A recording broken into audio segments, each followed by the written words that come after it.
चुनाव प्रचार बेहतरीन चुनाव प्रचार बैतूल के लोगों ने किया। तो बढ़ते हुए बैतूल के 5 साल थे। एक पारिवारिक तौर के ऊपर मैं लोगों के बीच में गया और लोगों ने भी एक पारिवारिक रिश्ते के तौर पर चुनाव प्रचार के समय मेरा सहयोग किया। हुँ। हनुमान बेनीवाल अभी थोड़ी देर पहले यहाँ आए थे। बयान दिए आप पर जुबानी हमले किए। नहीं, हनुमान बेनीवाल जी के पास निराधार बात और विवाद के अलावा हनुमान बेनीवाल जी के पास है क्या?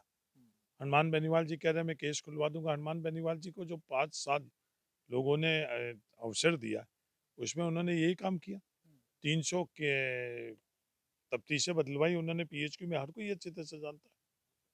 हरीश चौधरी के बारे में जब एक एनकाउंटर बाड़मेर में हुआ, उस दिन हनुमान बेनीवाल जी ने खुद ने बोला, पहले ये बोला कि सीबीआई को इंक्वायरी मिलनी चाहिए क्योंकि हरीश चौधरी मंत्री है यहाँ पर, उनको परिवार को न्याय नहीं मिल सकता।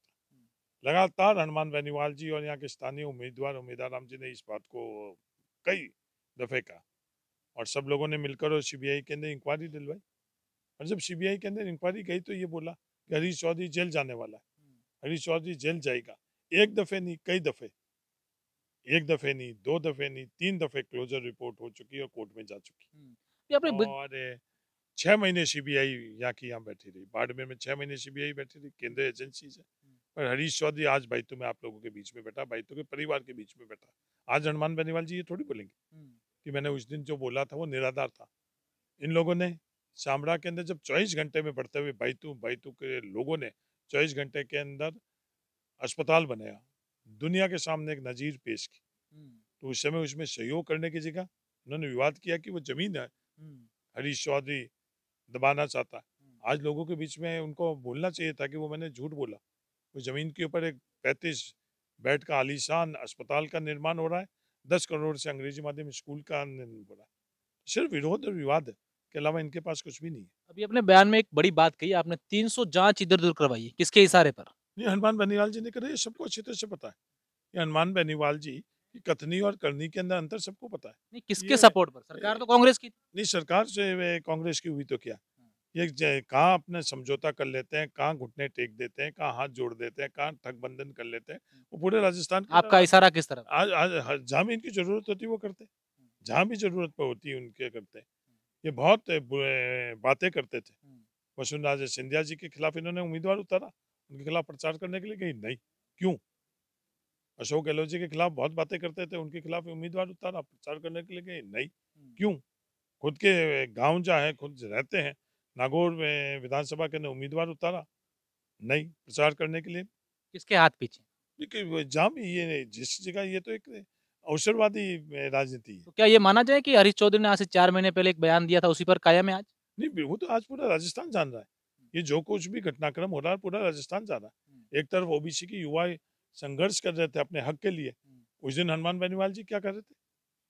दूसरी ताकतों के द्वारा, जो प्रायोजित ताकतें थे उनके द्वारा अखबार के मुख्य पृष्ठ के ऊपर छपवा देते कि हरीश चौधरी जाट आरक्षण के वक्त का था। जाट आरक्षण बिल्कुल अलग मुद्दा, ये बिल्कुल अलग मुद्दा पर सिर्फ विवाद करवाने के लिए। जब अपन संघर्ष करते हैं किसी मुद्दे के लिए तो इस मुद्दे पर केंद्रित होकर होता है। मैंने कभी भी उस संघर्ष के दरमियान ये नहीं कहा कि वसुंधरा राजे सिंधिया ने ये गलत फैसला किया। मैंने कभी भी ये नहीं कहा भारतीय जनता पार्टी ने गलत किया, क्योंकि मैं उसके फैसले में सही फैसला कराकर और सफलता इन बच्चों के, नौजवानों के बच्चों के भविष्य के लिए तो संघर्ष उस तरह से करना चाहिए, तालियां बजवाना चाहिए। हनुमान बेनीवाल जी जोधपुर के अंदर सैनिक की लाश के ऊपर उन्होंने जो भी सियासत करी, समझौता किया, आज उसकी क्या स्थिति? सीकर के अंदर उस बच्ची के पिता की हत्या हुई और समझौता किया, मेडिकल सीट दिलवाएंगे, दूसरे तमाम बातें करी, तो आज उनकी क्या स्थिति? ये तमाम जो आज डोसा के अंदर इन्होंने किया, टॉक के अंदर किया, डोसा नहीं टॉक में किया इन्होंने, आज लीगल तौर के ऊपर उस वहाँ क्या स्थितियाँ होगी इस केस के अंदर? वीक एफआईआर खुद ने बैठकर लिखवाई, किसके करने के लिए, किसकी मदद करने के लिए? तो ये कथनी और करनी के अंदर तो अंतर है। ये बात आप जानते हैं, आप कह रहे हैं कि पूरा राजस्थान जानता है, तो इस बात को लेकर आपने ज़िक्र नहीं किया जब कांग्रेस के आलाकमान के साथ आप बैठते हैं, तमाम चीज़ जगह पर होती है, तब यही आप ही की पार्टी को आप नहीं कहा? नहीं, मैं जो भी मैं बाहर बात करता हूँ वो बंद कमरों में करता हूँ, बंद कमरों में करता हूँ वो बात करता हूँ। ये बात इसलिए मैं कर रहा हूँ क्योंकि हमारे नौजवानों को किस दिशा में ले जाने के ये प्रयास कर रहे हैं। इसका असर कांग्रेस वो पर नहीं है? नहीं, नहीं, वो आप मैं उदाहरण भी देना चाहूँ तो शामराव के अंदर हुँ। दो वर्गों के बीच में, दो जातियों के बीच में जब तनाव हुआ तो उन्होंने आग में घी डाला और हुआ क्या, एक वर्ग के घर जुड़े जले, एक जाति के घर जले और दूसरे जाति के नौजवानों का भविष्य जला। उनके ऊपर केस है, आज भी वो केस है। उन जाट नौजवानों की क्या गलती थी? सिर्फ भावनाओं में हनुमान बेनीवाल जी ने जो उकसाया उसके कारण उन्होंने ये, और आज उनको मुकदमे हैं, आज भी वो कोर्ट कचहरी के अंदर जा रहे हैं, आज उनको नौकरी नहीं मिल पा रही। और खुद हनुमान बेनीवाल जी, आप भी जानते हो, बाड़मेर भी जानता, पूरी दुनिया जानती है, खुद रेलवे लाइन के ऊपर बैठे, रेल रोको के अंदर, बजरी मुद्दा। रेल रोको के अंदर क्या मुकदमे होते हैं, वो मुकदमे क्यों नहीं हुए? किसके पैर पकड़े, किसके सामने गिड़गिड़ाई? अगर ये कहते हैं मेरी ताकत है तो अभी डीजे भी कुछ चंद कदम बढ़ने दिया क्या? डीजे रोकने के बाद वो डीजे रुक गया, ये ताकत नहीं है, ये कहीं ना कहीं समझौता और ठग जोड़ है। और इन चीजों को आप नौजवानों के लिए तो अलग और खुद के लिए बिल्कुल अलग दिशा के अंदर, इस तरह की राजनीति में हरीश चौधरी कभी भी बजरी मुद्दे को लेकर आपको काफी घेरते हैं हनुमान बेनीवाल। नहीं। मैंने जो उनके सामने जो सवाल किए थे एक का भी उत्तर दिया मैंने, एक नहीं, लीगली मैंने 25 बातें उनके सामने रखी, एक बात का भी उन्होंने जवाब नहीं दिया। तो बोलने के लिए बोलना, निराधार बोलना, एक बात का भी वो जवाब दे सके नहीं। उनका ये लगता है आरोप लगाओ और दौड़ जाओ, किसी भी प्रकार का विवाद करो और दौड़ जाओ। वो जिम्मेदार व्यक्तित्व नहीं है, जिम्मेदारी का उनके पास उनकी फितरत नहीं है जिम्मेदार। बयान तो ये भी दिया था कि हरीश चौधरी मेरे से मदद मांगने आए थे चुनाव में। ये बयान असत्य, वो कितना बोल रहे हैं वो उनको खुद को पता है। विधायक बनने के बाद विधानसभा के फ्लोर के अंदर अशोक गहलोत जी, हनुमान बेनीवाल जी, हरीश चौधरी खड़े थे तो उन्होंने खुद ने ये बात करी अशोक गहलोत जी को कि मैंने मेरे से मदद नहीं मांगी इसलिए मैंने मदद नहीं की। मैंने कहा कि मैंने मदद किसी से नहीं मांगी, आज भी इन चुनावों में मैं मदद किसी से नहीं मांग रहा हूँ, सिर्फ और सिर्फ मदद मांग रहा हूँ तो बैतूल की जनता से मांग रहा हूँ। तो लोकतंत्र के अंदर मदद मांगने का व्यवस्था ही इस तरह की है कि मतदाताओं से मदद मांगो। ये कहीं भी मैंने गठजोड़ नहीं करता हूँ। इस विधानसभा क्षेत्र के लिए इनकी मदद करो, उनकी मदद लो, इस तरह की राजनीति सियासत हरीश चौधरी नहीं तो कभी की और नहीं आज कर रहा हूँ, नहीं भविष्य में करूँ। आज पूरा प्रदेश ये जानना चाह रहा है कि हरीश चौधरी और हनुमान बेनीवाल के बीच ये राजनीतिक मतभेद है, ये शुरू क्यों हुए थे? नहीं, हरीश चौधरी के कोई हनुमान बेनीवाल से व्यक्तिगत मतभेद नहीं है। जिस तरह से वो राजस्थान के अंदर राजनीति को जिस दिशा के अंदर ले जाना चाहते हैं, युवाओं को जिस दिशा में ले जाना चाहते हैं, कोई भी जो राजस्थान से प्यार कर रहा है, किसान से प्यार कर रहा है, युवाओं को से प्यार कर रहा है, अपनापन से प्यार कर रहा है, वो कभी भी हनुमान बेनीवाल की इस राजनीति के अंदर साथ नहीं देगा। क्योंकि हम व्यक्ति के तौर पर आज हरीश चौधरी ये कल नहीं रहेगा, आज हम लोगों की पीढ़ी ये कल नहीं रहेगी। क्या इस तरह की भाषा का उपयोग?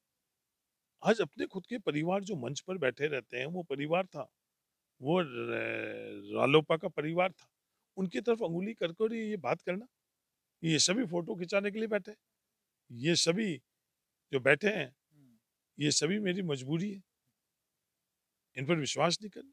इस तरह की सियासत के माध्यम से आप युवाओं को, प्रदेश को क्या संदेश देना चाहते हो? और मैं लगातार ये बात कर रहा हूँ कि जो मेरे साथ बैठे हैं ये मेरी मजबूरी नहीं है, मेरी मजबूती। आज लोकतंत्र के अंदर आपस के अंदर एक दूसरे की मजबूती है। तो इसीलिए तो मैं कहता हूँ ये मजबूरी मजबूती ये ठगबंधन है। चलो, हनुमान बेनीवाल पर तो बात हो गई, अब प्रधानमंत्री नरेंद्र मोदी पर करते हैं। मोदी जी को लेकर आप ही के विधानसभा क्षेत्र में राहुल गांधी यहाँ सभा करने आए थे, एक बयान दिया, उसके बाद नोटिस मिल गया।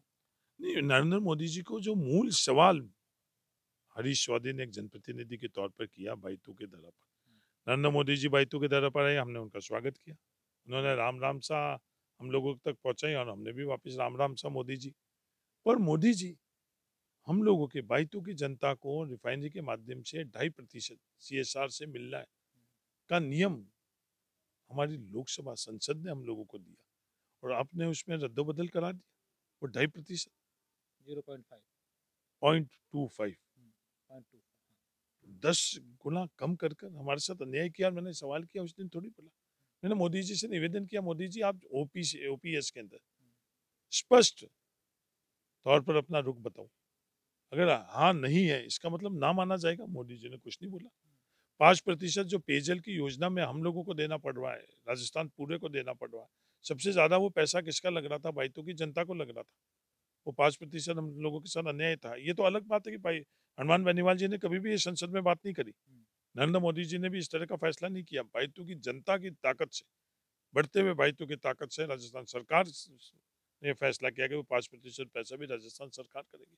प्रधानमंत्री सड़क ग्राम योजना से आज हम लोगों के यहाँ राजस्व गांव जुड़ने थे। नरेंद्र मोदी जी से हमने कितने बार गुजारिश की और उन्होंने नहीं किया। एक बार भी हनुमान बेनीवाल जी ने किसी स्तर पर मांग नहीं की। आज 694 सड़कें जो राजस्थान के अंदर 250 के आबादी की स्वीकृत हुई, उसके अंदर से 223 सड़कें बाइतों के अंदर स्वीकृत हुई। ये तमाम बातें करी। पिछड़ा जिला योजना हो, हम लोगों के साथ नहीं। तो नरेंद्र मोदी जी आकर हम लोगों को उसे लेकर क्या गए, देकर क्या गए? एक सच्चाई तो लेकर आ, सच्चाई नहीं लेकर आए। जो अन्याय हम लोगों के साथ हो रहा वो नहीं लेकर आए।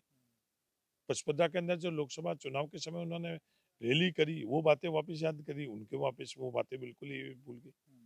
और जहां तक राहुल गांधी जी की बात है, तो नरेंद्र मोदी जी किसी में योगदान कर कर कभी भी किसी के सुख दुख के अंदर शामिल होने की उनकी मंशा रही या नहीं रही। सिर्फ कहीं भी इवेंट का उनके पास अवसर मिलता है, उस इवेंट के तौर के ऊपर नरेंद्र मोदी जी अपनी मौजूदगी दिखाकर। तो राहुल गांधी जी ने जो कहा है वो सही कहा।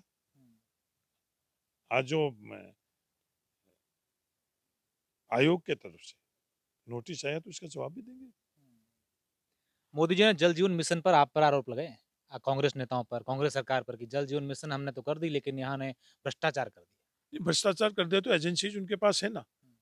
प्रधानमंत्री जी के पास, केंद्र सरकार के पास एजेंसी, जिसने भ्रष्टाचार किया उसके खिलाफ आप उनके खिलाफ नहीं कर रहे। सिर्फ पॉलिटिकल, राजनीतिक तौर के ऊपर आप विच सेंटिंग कर रहे हो, उससे नहीं होगा। जिसने किया उनके खिलाफ करो। आज अगर जेजेएम के अंदर सबसे ज्यादा कार्य कहाँ हुआ तो मेरे यहाँ हुआ, बैतू में हुआ। जो भी इसमें दोषी उनके सबके खिलाफ कार्रवाई करो। मैं कह रहा हूँ किसी भी तरह का इसके अंदर 0% टॉलरेंस होना चाहिए। पर जो अन्याय हुआ है, मोदी जी जो जेजेएम में हम लोगों के लिए अन्याय हुआ, वो सुन तो लेते। फैसला तो आप नहीं करोगे, फैसला आप अडानी जी और अंबानी के लिए करोगे, पर सुन तक नहीं रहो। हमारे जनप्रतिनिधि मौन है। खुद केंद्रीय मंत्री हमारे यहाँ रेगिस्तानी इलाके से आ रहे हैं। आज पहाड़ी इलाके के लिए तो अलग व्यवस्था, और रेगिस्तानी इलाके के लिए जो व्यवस्था आज तक जारी थी, गजेंद्र सिंह जी ने कुछ बोला नरेंद्र मोदी जी को? कभी बोला? अगर बिजली नहीं थी हम लोगों के यहाँ तो मैंने अशोक गहलोत जी को बोला कि हमारी ढाणियों के अंदर बिजली नहीं, आप ये फैसला करो। सड़क नहीं थी तो हमने अशोक गहलोत जी को बोला, क्योंकि हम एक जनप्रतिनिधि के तौर पर सभ्य भाषा से, तर्क के आधार पर सत्य बोलकर हम लोगों को ये करना चाहिए। वो एक जनप्रतिनिधि का कर्तव्य है। क्या इन लोगों ने बोला? इन लोगों ने क्या है? मतलब आज राजनीति सियासत किस दिशा में लेकर जा रहे हैं? आज किसानों की ताकत से सरकार बनाई, किसानों की पगड़ी उछाली। खिलाड़ियों के लिए आज अहमदाबाद तो जा रहे हैं, जिन खिलाड़ियों ने गोल्ड मेडल दिलाए उन खिलाड़ियों की पगड़ी सरेआम इन्होंने, और क्या क्या भाषा का इस्तेमाल इन्होंने किया। हमारे यहाँ जो शांत जिला हुआ करता था, मालानी हमारा शांत जिला था। मालानी के अंदर पहले जसवंत सिंह जी के ऊपर इन्होंने किस तरह का कृत्य, किस तरह का भाषा का उपयोग किया। टिकट देना नहीं देना उस पर हम टिप्पणी करने का हमारे पास अधिकार नहीं है। टिकट देने के बाद में जिस तरह की भाषा और व्यवहार इन्होंने यहाँ मालानी के अंदर हमारे परिवार के अंदर किया, क्या ये चीज सही है, गलत है? मैं तमाम मालानी और राजस्थान के लोगों को कहना चाहता हूँ, आप फैसला करो। रामदान जी की पड़पोती, गंगाराम जी की पोती, टिकट देना नहीं देना भारतीय जनता पार्टी के, पिछले दफे भी टिकट नहीं दिया। जिस तरह से सतपाल मलिक जी के नाम को जोड़कर इन्होंने जिस तरह की बात करी, हिम्मत है तो सतपाल मलिक जी के खिलाफ कार्रवाई करके उनको जेल में डालो। वहां तो हिम्मत है नहीं। एक परिवार जिसने आवाज दी, एक परिवार जिसने दिशा दी। आज हम लोगों के रामदान जी डौकिया ने कोई जाट छात्रावास थोड़ी बनाई, किसान छात्रावास बनाई। किसान छात्रावास जिस समय हम लोगों के 2 समय की रोटी हम लोगों के पास नहीं था, अनाज नहीं था, उस वक्त उस छत के नीचे मुसलमान भी रहते थे, हिंदू भी रहते थे, हर जाति के लोग रहते थे। ये हम लोगों को करी खातेदारी के अधिकार के वक्त हम लोगों को उन्होंने जागृति दी। तो आज उस परिवार के साथ आप इस तरह का व्यवहार कर रहे हो। कांग्रेस पार्टी को तो दोनों के दोनों ने बहुत नुकसान पहुंचाया। कांग्रेस पार्टी के अंदर कभी हमने उनके बारे में इस तरह की भाषा का उपयोग किया? जसवंत सिंह जी ने और गंगाराम जी ने दोनों ने भारतीय जनता पार्टी मजबूत करी और हमारे को वोटों में नुकसान, राजनीतिक तौर पर नुकसान करा, क्योंकि हमारी राजनीतिक विचारधारा अलग थी, उनका दल अलग था। पर इस तरह की चीज कभी किसी कांग्रेस के नेता ने उनके लिए नहीं करी जो इन्होंने करी। तो ये नरेंद्र मोदी जी, आप मालानी को, जो मालानी एक अच्छी दिशा में जा रही थी। अब इसको किस दिशा में ले जाना चाहते हो? माला ने नहीं जाएगी, बाड़मेर नहीं जाएगा। बिल्कुल। बायतू का क्या हाल है हरीश जी? बैतू की हाल, बैतू की जनता को पता है, क्योंकि मेरे पास अधिकार एक मत का है। एक मत मैं कांग्रेस को देता आया हूँ, कल कांग्रेस का निशान देखकर उसके ऊपर मैं मेरा मत दे दूंगा। यह अधिकार बैतू की जनता का है। 25 तारीख को अपने मत का अधिकार का उपयोग लेंगे और 3 तारीख को दुनिया को पता चलेगा। बिल्कुल, हरीश चौधरी हैं, जिनका साफ तौर पर कहना है कि ये जनता फैसला करेगी। हम भी हमारे दर्शकों को कहना चाहेंगे कि लोकतंत्र के इस महापर्व में आप भी भागीदार ज़रूर बनिएगा। जहां आपका मन करे वहां मतदान भी करिएगा। लेकिन हरीश चौधरी का दावा है कि देखेंगे 3 तारीख को परिणाम क्या आता है। देखने वाली बात होगी कि इस बार जो त्रिकोणीय मुकाबला बायतू में है, उनके परिणाम किस तरीके से आते हैं।